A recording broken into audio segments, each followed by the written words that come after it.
Welcome to the Foreseeable podcast. I'm Simon Carney, and today we're talking to Professor Yong Wook Ryu and students Bernard Min and Miet Mon from the Lee Kuan Yew School of Public Policy. Welcome.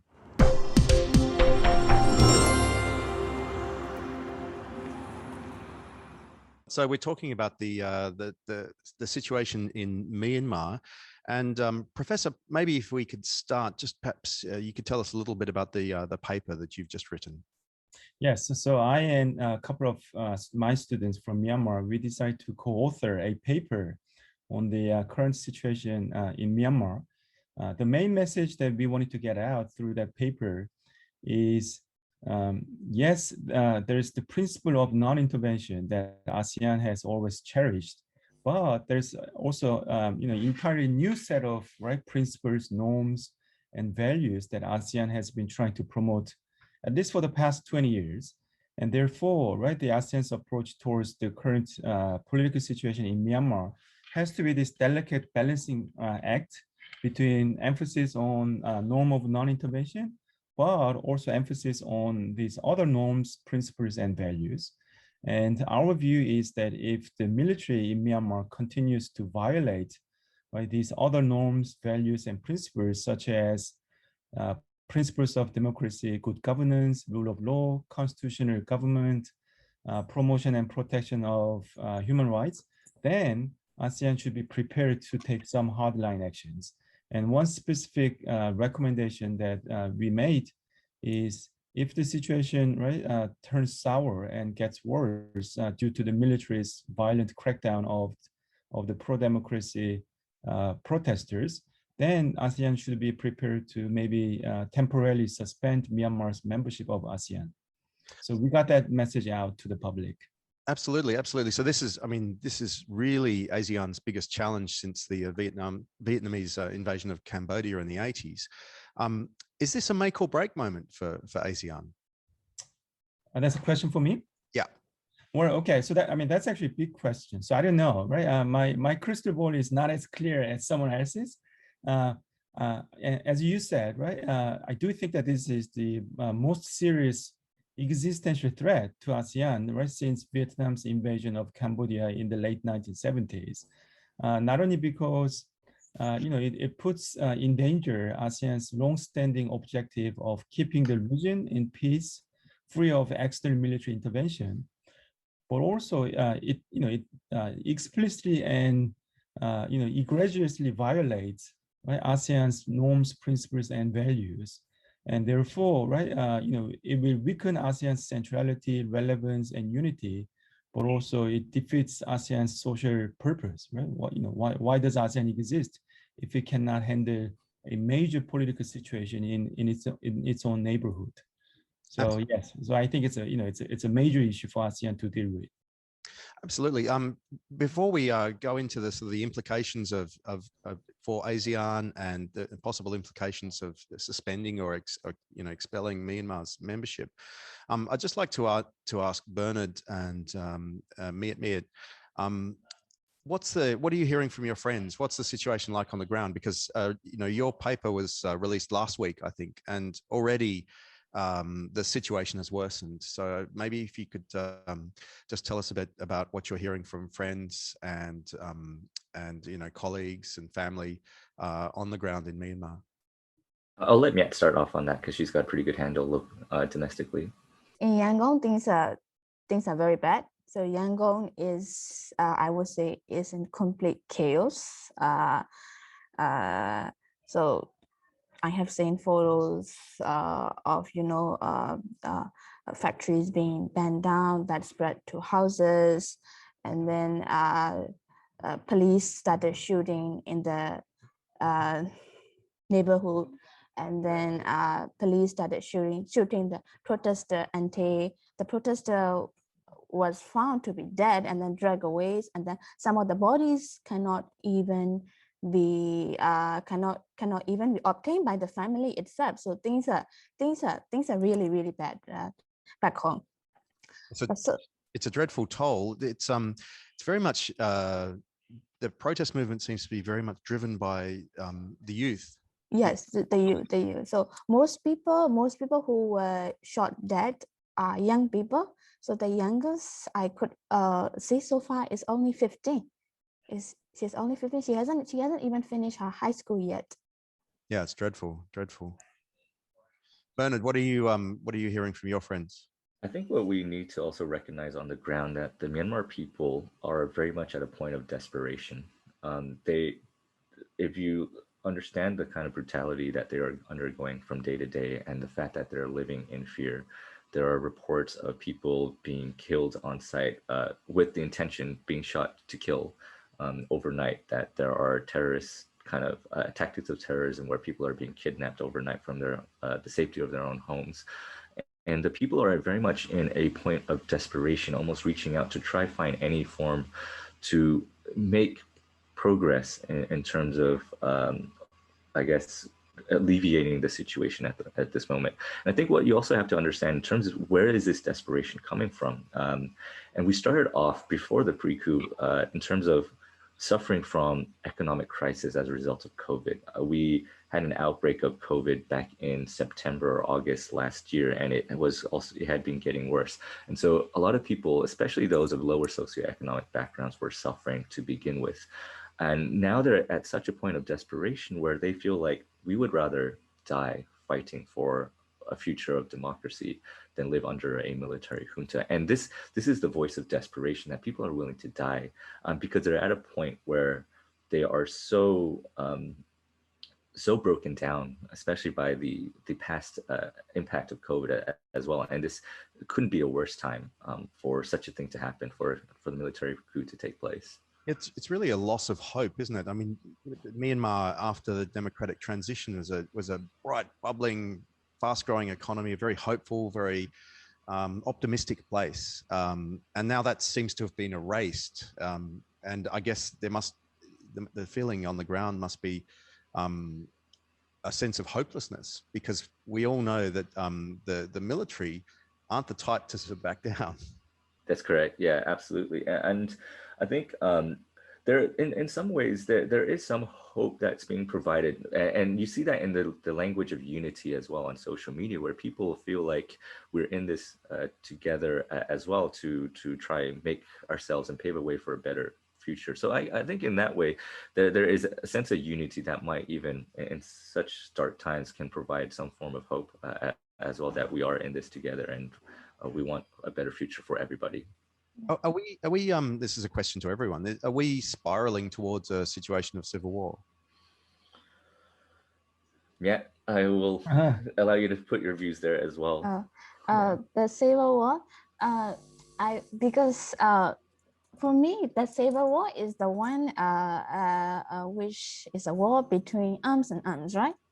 So right now the military has the arms. They have the arms. They have the amount of arms and artillery and whatsoever they need. But the people, what do the people have? The people only have like slingshot or something like fatal weaponry. So if this is the situation will be getting worse, but I wouldn't say that it is leading to a civil war, because it is not fighting between arms and arms group. It is a fighting between arms and armed groups. I think maybe I'll recharacterize that question then. In your paper, you use the term massive violence, and if the situation got to massive violence, and we've seen a sharp escalation in the death toll since your paper was published. Have we reached that situation of massive violence, and how do you characterize that? Yeah, I mean, it's it's hard to put specific number there. I think it's always going to be sort of qualitative assessment, not just looking at the number of deaths, but also the magnitude of the situation. I mean, Mia correctly said, it's not going to degenerate into some sort of civil war, because civil war involves two armed groups. Here we only have one armed group, but I think there's a fairly good chance, and looks as if it's going to degenerate into a major political disorder, right? Because both parties, the military and the protesters, are taking a very hard line. Right? So the military initially made some conciliatory, right, statement towards the international community. Since then, it has resorted to, right, brutal force, right, and coercion, killing innocent protesters.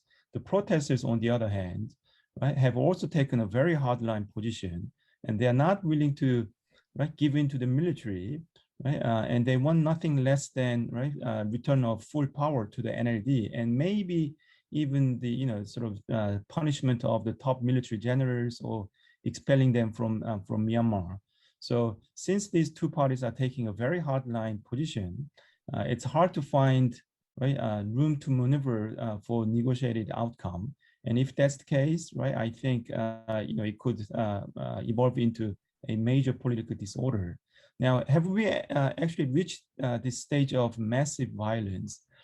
I mean, I think we are getting close to it, right?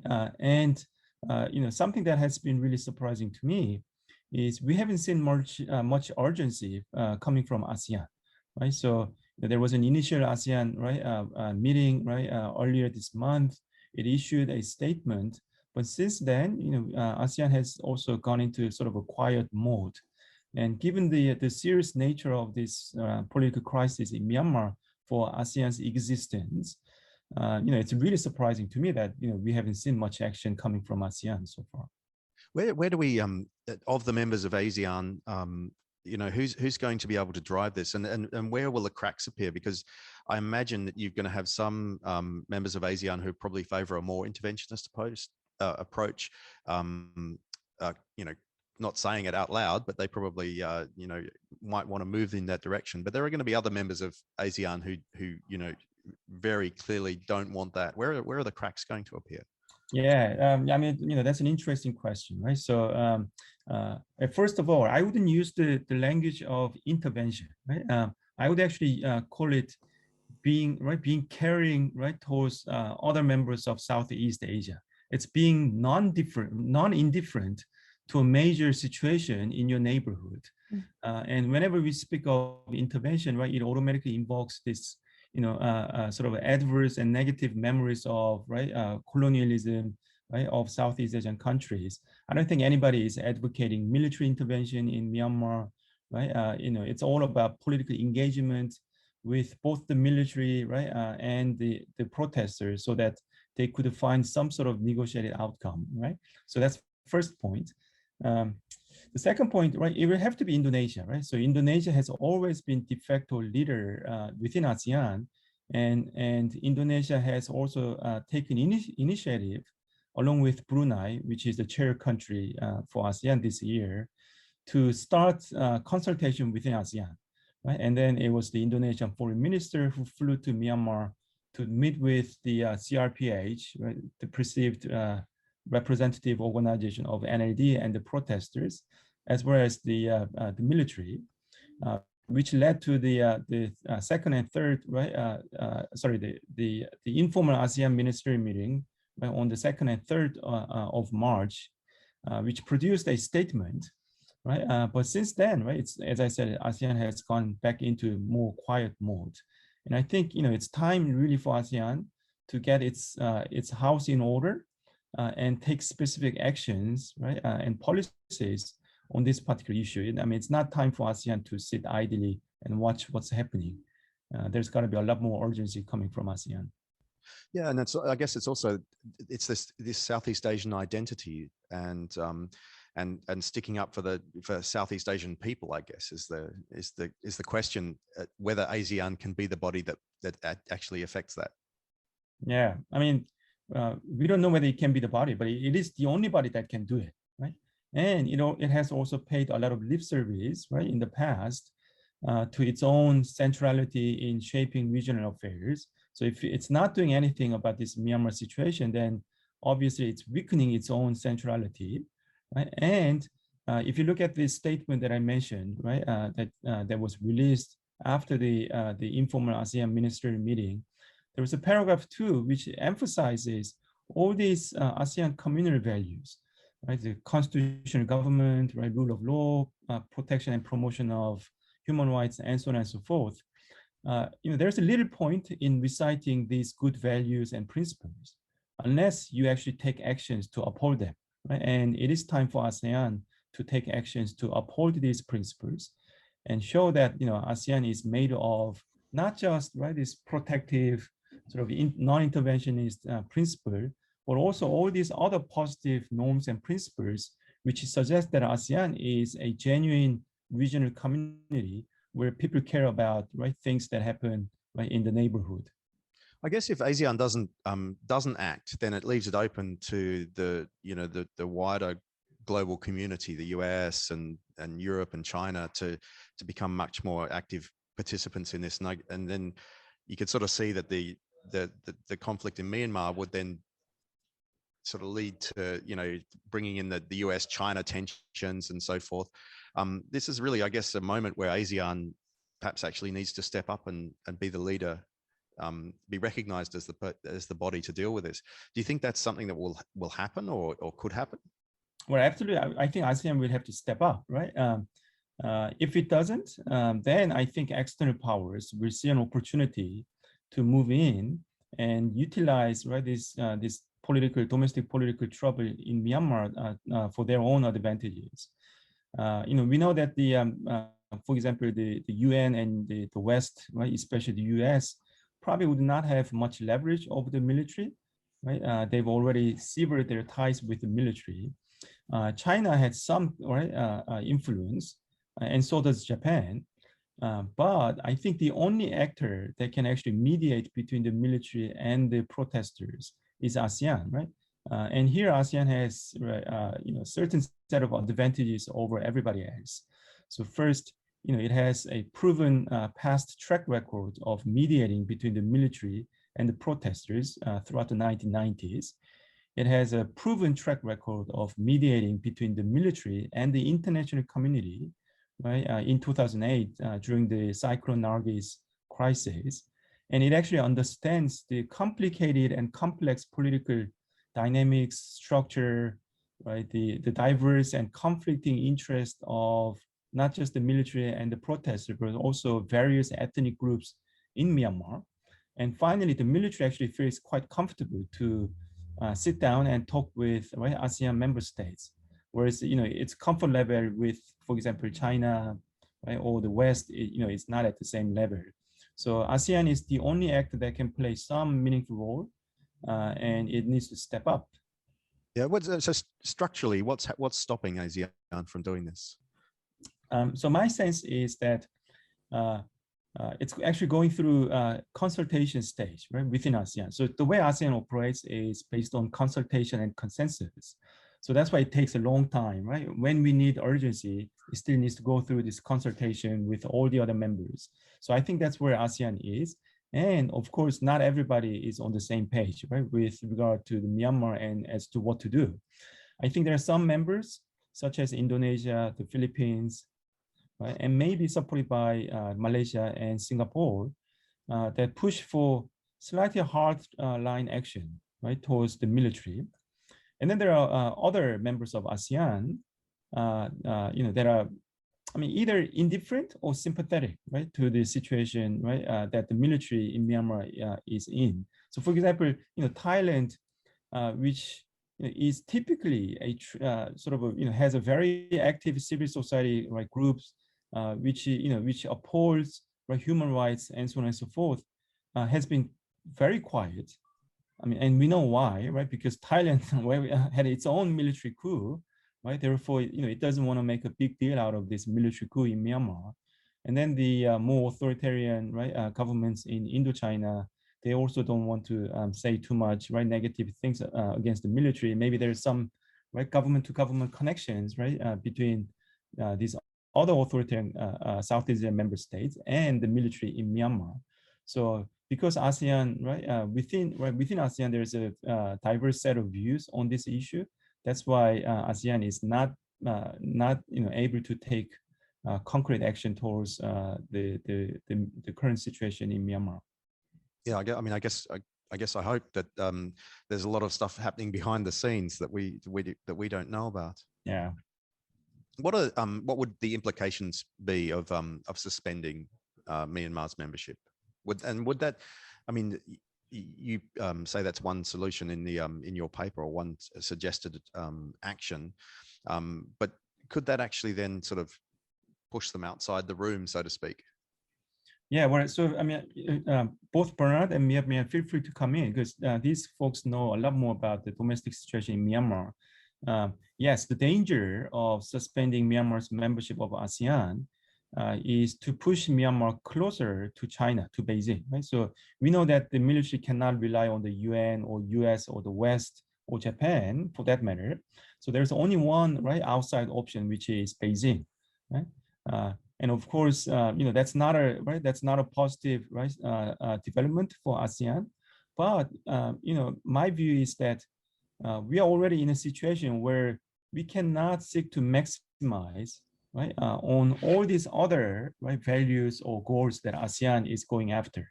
I think this is a time for ASEAN to choose which values and norms and principles it wants to uphold, and which ones that it's willing to give up. Right, so the danger of, right, suspending Myanmar's membership of ASEAN is to push Myanmar towards Beijing and maybe invite, right, external, right, political intervention, which is not good. But if you don't do it, what the downside of not taking such an action is you're going to weaken your own social existence and purpose. You're going to weaken your centrality in shaping regional affairs, and you're going to, right, disrespect your own values and principles. So, I mean, we think that ASEAN need to suspend temporarily, right, Myanmar's membership, and we recognize there's a potential downside, but we want to give more weight and emphasis to these communal values, right, the norms and principles of good governance, constitutional government, right, human rights, and so on and so forth. So I mean, that's our view, but we actually understand, right, the concerns and dangers and risks of doing this. Bernard and Mia, what do you think would be the view on the ground of being suspended by ASEAN, and what's the view on the ground in Myanmar of China, and perhaps a closer alignment to China if that happened? So maybe I'll answer the ASEAN one, and yeah, I think you're pretty well placed to answer the China question. Okay. So I think, yeah, very much the idea of suspension or even revoking Myanmar's membership from ASEAN does resonate with the broader Myanmar public. I think broadly speaking, it is something that's very challenging and a step for ASEAN to take as well. But one of the perspectives also to have in this case is ASEAN is very much a family, that they consider themselves as a very close, tight-knit family of 10 different members. And within kind of the relationship of this family, in a way, Myanmar has always been a bit, has posed challenges as well as given that some of the past history and events that they've taken, whether it be the crisis in Rakhine State, whether it be the Saffron Revolution and Cyclone Nargis, as well as back in the 1990s and the coup from that, it always hasn't quite sat well within the ASEAN family and the ASEAN Charter as well, and the values that they state in that. But the principal point to make in that space is that continuing to, I guess, bad behavior gone unpunished only continues to beget continuous bad behavior in the future. And this is where a stronger stance needs to be taken from ASEAN. Yeah. I mean, I guess suspension is really the only punitive action they can take. I can't see what else they can do, given the commitment to consensus. And given that, I think very much the priority still is on ASEAN on the table is still bringing some form of mediation, still seeing some form of consultation between the parties on the ground in Myanmar. Yeah. Mia, what would be the view in Myanmar of a potential closer alignment with China? So before I talk about China, let me add one point on ASEAN. I have seen people asking to suspend Myanmar membership to ASEAN. People really want the generals, the military general, to be isolated and to be, not connected with any of the international partners. So that's the on-ground demand from Myanmar. They really want ASEAN to suspend Myanmar's membership. So talking about China, So now on Sunday, in one of the industrial township in Yangon, so what happened was that 2 Chinese factory has been burned down, and the military and the police started to surround the neighborhood, and that whole township was in lockdown. Yeah. More than 70 people has been shot to death. This is just a reported number only in one day in that same township. So the Chinese factory has been banned down, and the Chinese embassy on the same day has released a statement calling the protesters as rioters, and started to ask the military personnel and the police to protect their access and Chinese citizens. But the protesters denied these allegations, that they did not burn down the Chinese factory, because why do they have to burn down? Because those factories are very close to their neighborhood, and the fires can even spread to their neighborhood. So okay, what happened was that after the Chinese embassy has released such a statement, the military regime, they imposed the martial law in 5 townships in Yangon. So what the martial law can do is that the regional commander, he has the sole authority to for the judicial or other powers. So right now is sort of, there are some anti-China sentiment going on in Myanmar, and then the Chinese, for the Chinese, it is for now, because the military is in power. For the Chinese, it is very realistic, and it is very possible that the Chinese will side with the military to protect their access and the oil and gas pipeline in the short term. But in the long term, I would say ignoring the people's desire is really not good for China image in Myanmar in the very long run. So I think at this moment, the anti-China sentiment is growing and growing, and Chinese government really should consider their diplomacy and their engagement with the Myanmar people. Yeah, absolutely. Okay, if I may, I mean, this is all very interesting. I know that these 2 folks told me once that the military in Myanmar does not actually trust Beijing all that much, right? So I mean, it's really the last option, right, for the military to go under Chinese influence, and I think that's where ASEAN's leverage over the military, right, comes from. So that's the first point, and second point is, I think the Beijing government is not so naive, right? And it doesn't actually care whether it's the military or Aung San Suu Kyi that's in power, so long as either one of them or both of them are pro-Beijing and willing to cooperate with Beijing's various, Belt and Road Initiative projects in Myanmar. So right now, right, I mean, there's a sort of this political conflict in Myanmar. The Chinese government is watching the situation very carefully. If the military wins this conflict, right, domestic conflict, then yes, Beijing will, right, support the military so that it can do projects, right, in Myanmar. But it also wants to make sure that the ordinary people in Myanmar would not become so anti-Chinese, right? Because political regimes come and go, whereas these public sentiments can last much longer. So Beijing doesn't want to get involved in the situation in such an explicit manner. That's why I don't think that's why we haven't seen much action coming from Beijing either. I think all the major parties are sort of pushing ASEAN from behind the scene, pushing ASEAN to do mediation work. And as Bernard mentioned, I think our focus, immediate focus, should be on mediation and bringing the parties to the negotiating table. We are only advocating this temporary suspension of Myanmar as a last resort, policy.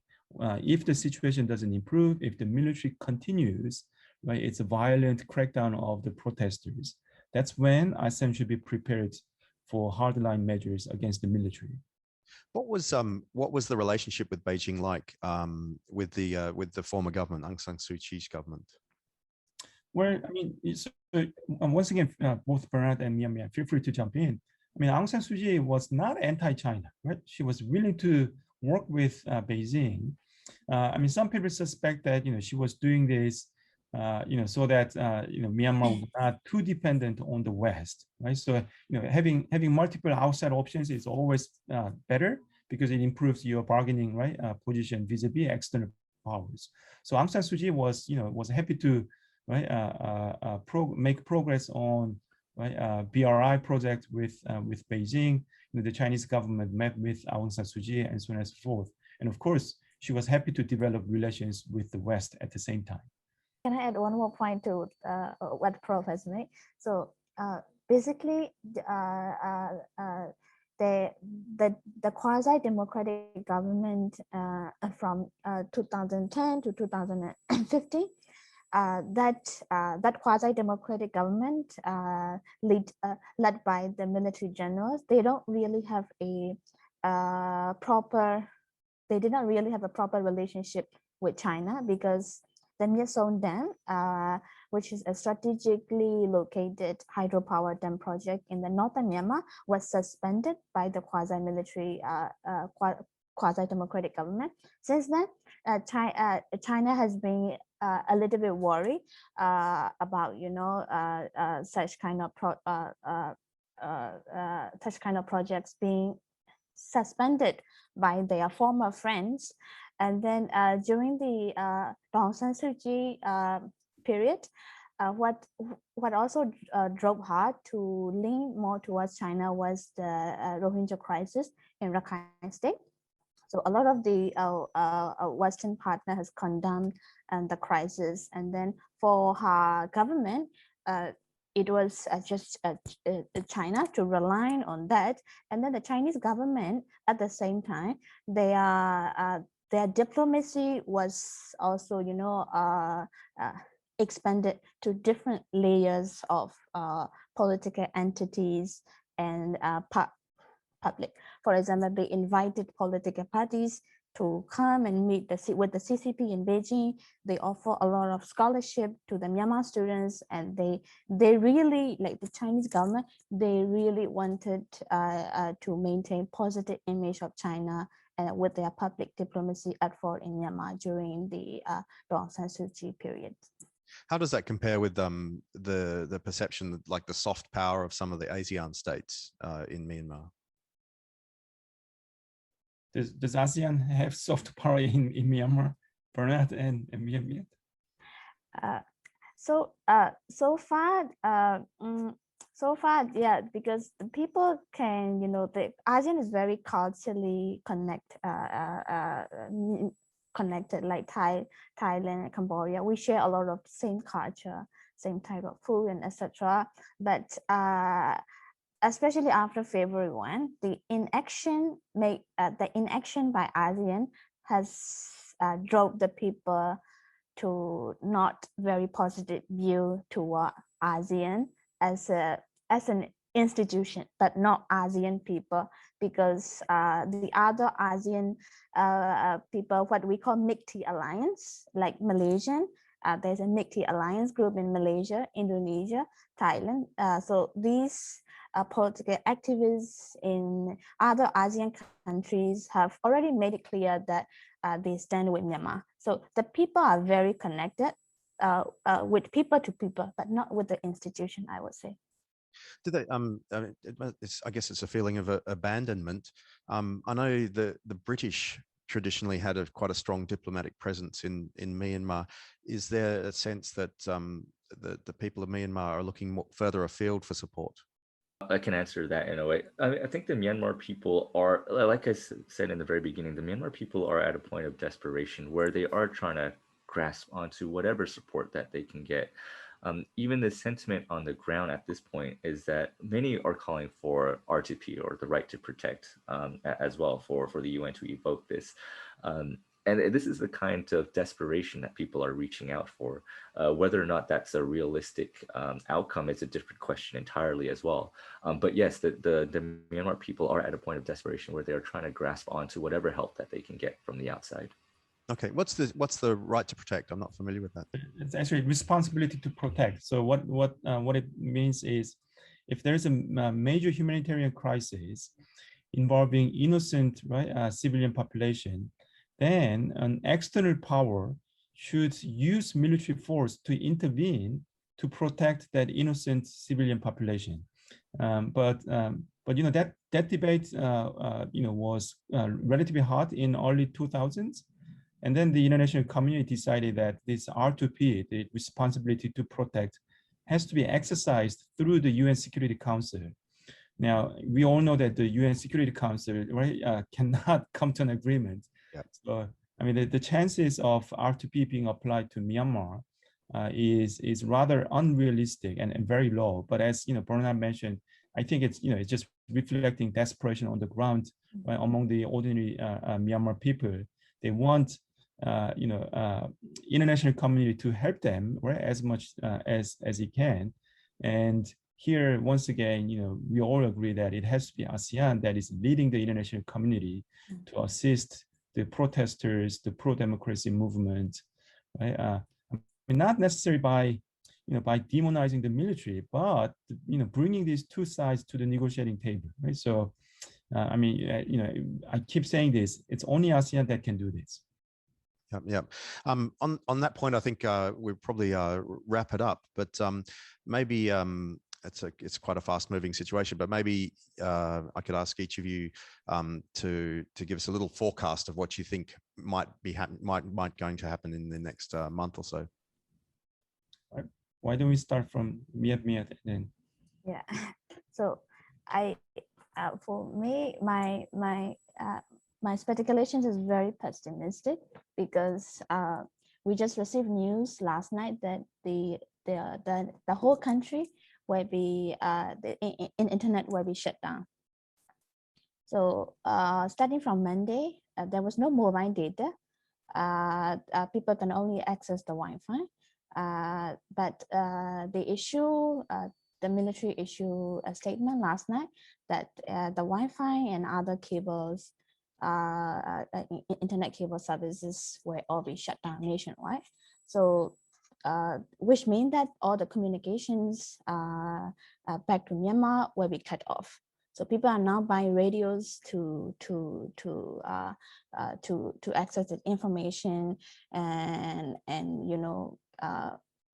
many others. We are really going, like I would say, the country is really going back to the 1988 and 1990s, which is really bad because the economy has already suffered with COVID, right? So we don't. Starting from tomorrow or from the weekend, the people from outside Myanmar, we won't be able to see what is going on inside the country, or whether they're killing people, or the building is being burned down. So all the information will be cut out very, very soon, and things will be terrible. Yeah, it's going to be a dreadful situation. Bernard, what do you see happening? I'll try to share a slightly more optimistic view. In terms of where the trajectory is headed, we're headed towards very much more escalated violence. But that does not mean that we're not at a point of no return at this point. The window of opportunity is very, very quickly narrowing, but we are still at a point where ASEAN can still play a critical role to push forward mediation as well between the two parties of the protesters and the military generals as well. And I'm still optimistic that, because that is one of our very few hopes to depend on, that we can reach a resolution and we don't need to resort to massive violence, because as Miat has alluded to before, we won't see a civil war because it's not arms against arms. We will see a very violent outcome as well. And I think that's something that we must avoid, and we must hope for a resolution to the situation. Excellent. Professor Ryu, I'll give you the last word. All right, thanks. So similar to these wonderful young people, immediately I think the situation will not improve, right? So we'll probably see a bit more violence and a few more killings here and there.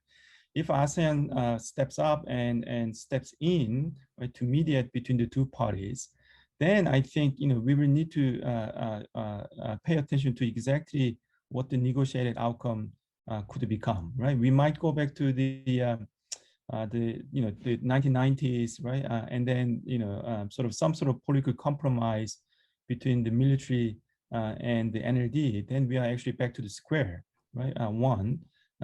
Or if the military is willing to make more concessions, then right we will see a bit more improved version of democracy in Myanmar.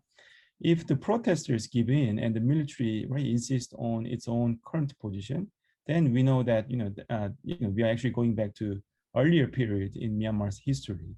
I think the most likely scenario is if ASEAN's mediation succeeds, then it'll be similar to the to the 2012-ish when the NLD and the military somehow managed to come to an agreement whereby the military gets 25% of seats in the National Assembly. There's a free election, and then the public votes NLD into power, and that sort of power sharing arrangement. But we know that that cannot be the final resolution. We've tried that. That's only an interim outcome. The final outcome has to be something else. And there, I think we need to give more weight to the people, not the military, so in the end, it's the people of Myanmar that need to decide the future form and matter of the political regime and governance in Myanmar. And that's what we need to respect. Thanks very much. This is the Foreseeable podcast, and we've been speaking to Professor Yongwook Ryu and students Bernard Min and Miet Mon from the Lee Kuan Yew School of Public Policy. Thanks very much for being with us. All right, thank you. Thank you very much for having us. Thank you.